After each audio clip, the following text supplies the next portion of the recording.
Beat procrastination with these 7 minimalist productivity hacks.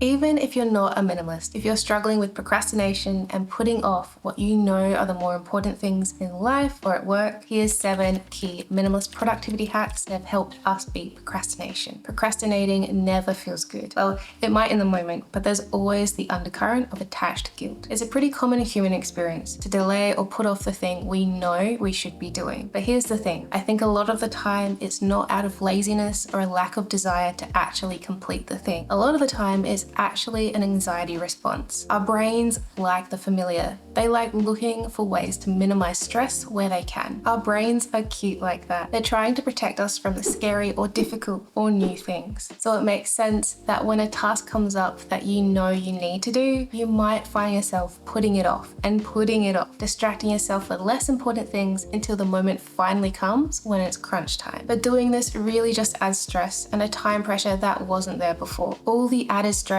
of putting it off, and now you'll need to still do the thing, but with less time up your sleeve to complete it. Acknowledging why I personally was procrastinating was the first step in understanding and forging a new way forward. Understanding myself better and what my top priorities really are brought a sense of clarity, and procrastination is really mostly a thing of the past. In big part thanks to learning about minimalism and prioritizing the most important things. Minimalism is about distilling your life, not just your possessions, into what you value the most. And it's from learning about the minimalist lifestyle that I was first able to really start prioritizing the most important and worthwhile things instead of putting them off for tomorrow. So even if you're not a minimalist, if you're struggling with procrastination, here's 7 key minimalist productivity hacks or tips that have helped us to beat procrastination. Our first hack, break the inertia of fear with the 5-minute rule. The 5-minute rule is just that, committing 5 minutes and only 5 minutes to your new task. That isn't scary, it's just 5 minutes. It's a small amount of time that lets your brain know that you're only going to give this new task 5 minutes of your time. So it's really not that overwhelming. You've already set the predefined amount of time you'll spend working on the thing. It's especially useful when you're putting off starting a new, unfamiliar thing because it signals to your head that everything is chill. We've only got to spend 5 minutes and just get started thinking or plotting out the thing that needs to be done. Often, starting is the hardest part, and this small step of just committing 5 minutes breaks the inertia of fear and anxiety and the resistance you feel from starting. So pop on a timer for 5 minutes and just get started. You can open that Word document or Excel spreadsheet or whatever it is. Draft out your title and key dot points and sit there plotting out your plan for just 5 minutes. Usually you'll find that once you're over the most difficult part, which is starting, you might even end up working on the task for longer. But that's definitely not the requirement, so don't put yourself under pressure to keep working if you're really not in the headspace after 5 minutes. I find this 5-minute rule is immensely helpful, and anytime I have a big daunting task, something that feels scary and I don't even know where to begin, I just say to myself, time to whip out the 5-minute rule. So give it a go the next time you're faced with the option of procrastination, whether it's in the office with a big report you're yet to even begin tackling, or that side hustle you've been putting off really planning out, or the big scary life decisions. The 5-minute rule, it breaks past that mental barrier and hurdle of getting started, and more often than not, it usually leads to you wanting to spend more time doing the thing you've been delaying for so long. Quintessential minimalist productivity hack here for number 2, monotasking. Monotasking is where you focus on just the one thing at a time. It's the opposite of multitasking. When you multitask, you split your focus and attention across multiple things at once. And although you might think multitasking is synonymous with productivity, it really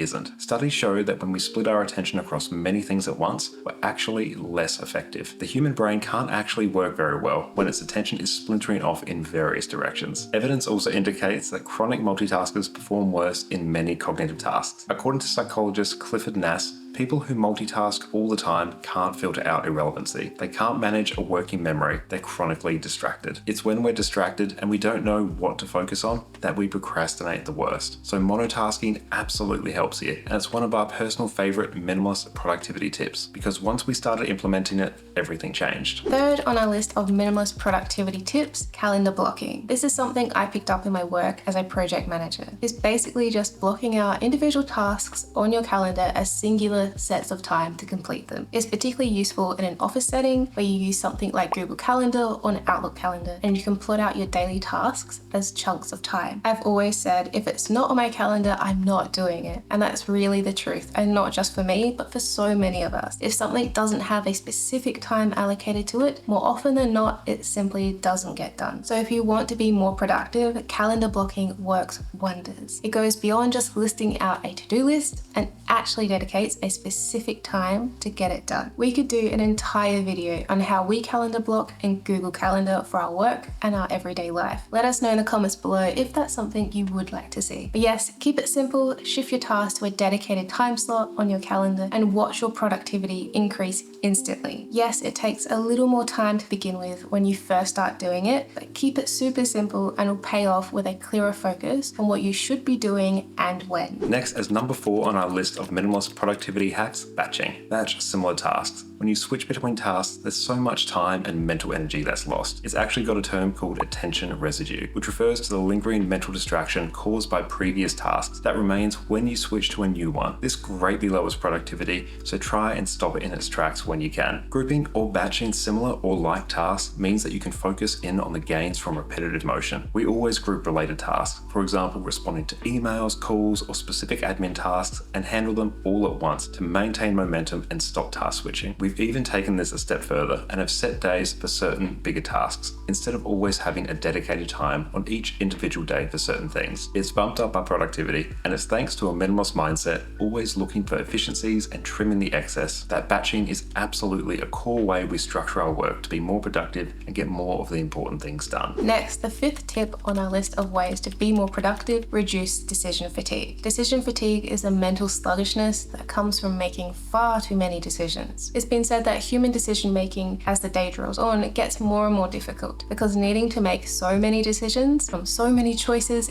is tiring. We've talked about it before on our channel, but there's a very real reason why people like Steve Jobs, for example, intentionally reduce the number of decisions they need to make in a day. The repetitive and reoccurring daily decisions, like what to wear, for example. Jobs wore the same thing day in and day out, kind of like a uniform or a cartoon, and he stated it's because it's one less decision he needs to make in the morning. It frees up his mind to make more important decisions throughout the day. So reduce decision fatigue where you can, especially if the things aren't important to you. Intentionally limiting your options and having less stuff is a powerful way to do this. More stuff equals more decisions, and if you value being more productive, having too many or an excessive number of decisions is a surefire way to lower your level of productivity. Decision fatigue down, productivity goes up. As minimalist productivity hack number 6, and you probably saw it coming because it's certainly the most tangible, physically declutter your workspace. A messy workspace equals a minefield of distractions and procrastination-inducing interruptions. Your space matters, and how clean and tidy and organized it is has a profound impact on how productive you can be. There's not too much else to say on this one, as it's pretty clear the impact a tidy and well-organized, uncluttered desk has on productivity. So we suggest decluttering absolutely anything that doesn't need to be there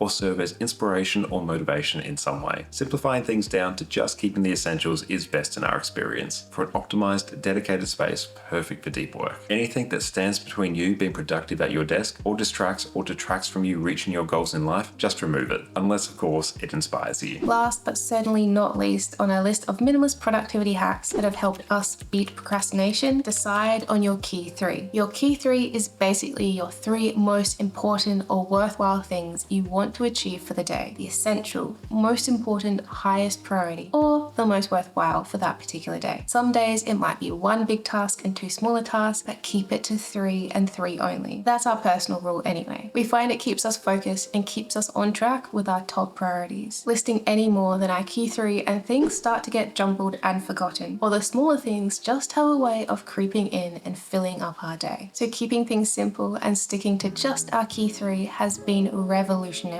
for us. At the start of each day, we jot down our key 3, and that's what we always circle back to. Only once these 3 things are done can we add more things to our to-do list. Keeping it to only 3 keeps us accountable and absolutely stops procrastination from creeping in. So give it a go. Strip down what you really need to get done in the day and keep your to-do list short and as simple as possible, only adding to it after you've done your core or key 3. So there we go, 7 of our personal favorite minimalist productivity productivity tips to beat procrastination. It's good to remember that anxiety or fear are, if you dig deep enough, often at the heart of procrastination. And it's our brains that want to avoid the discomfort or the unknown of the new, the hard, or difficult. That's why we put off things we know we should be focusing on. They're at the heart of procrastination a lot of the time, so it's something to keep in mind. Be gentle on yourself and try asking what exactly you're afraid or unsure of. What are you procrastinating and why? It's a wonderful way to get to know yourself better and what roadblocks pop up in your way on the path to accomplishing your goals and dreams. Procrastinating is hard, but often not doing the thing ends up being harder. So we hope these tips have helped you in some way or sparked a thought or inspiration to try something new out when you might need it next. These productivity tips or hacks had a very minimalist bent to them, and that's because they absolutely go hand in hand with a minimalist approach to simplifying things and distilling priorities and time spent into the most important, whatever that is to you. Let us know what your favorite minimalist productivity tip was from today, and with that, we'll see you all next time. Bye.